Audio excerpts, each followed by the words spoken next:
Bonjour. Je suis Emma, l'assistante virtuelle d'Isabelle Despatie de La Clé c'est le temps. Si vous n'êtes pas déjà abonné à sa chaîne, je vous invite à le faire. Aujourd'hui, je vais vous partager des clés pour transformer la procrastination en outil. Elle sera dès maintenant à votre service et ne sera plus un ennemi. Après cette vidéo, vous aurez des pistes de solutions pour passer dès maintenant à l'action.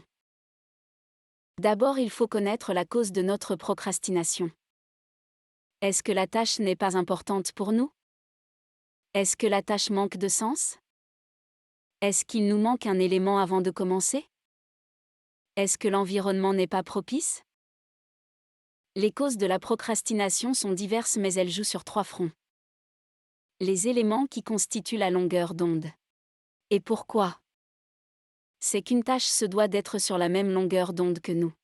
Sinon, c'est plus facile de procrastiner. La fréquence représente toutes choses qui sont importantes pour nous. Si une chose ne l'est pas, elle ne nous fera pas raisonner, et il sera difficile d'être sur la même longueur d'onde que cette tâche. Par conséquent, on procrastine. Ensuite, il y a la vitesse, il s'agit de synchroniser la bonne vitesse entre nos attentes et la réalité. Par exemple, si on n'a pas les compétences pour faire la tâche, ou encore la priorité de la tâche n'est pas assez importante, la vitesse sera en jeu. Pour qu'une tâche soit accomplie, il est nécessaire qu'elle nous stimule, soit à la bonne fréquence et qu'elle arrive au bon moment, soit à la bonne vitesse. Sinon, vous aurez besoin d'énergie supplémentaire pour vous ajuster. Par conséquent, la procrastination est un outil d'écoute qui nous aide à mieux passer à l'action.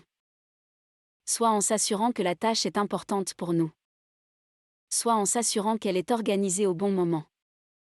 Si ce n'est pas le cas, vous aurez besoin de plus d'énergie pour la terminer, ce qui vous demandera une organisation particulière.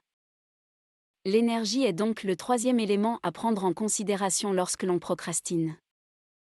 Lorsqu'une tâche n'est pas sur la bonne fréquence ou la bonne vitesse, vous aurez besoin d'énergie pour la terminer.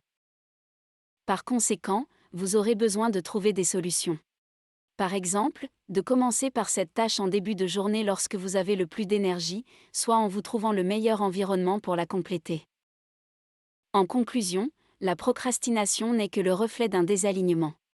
Trouvez la source et vous aurez la solution.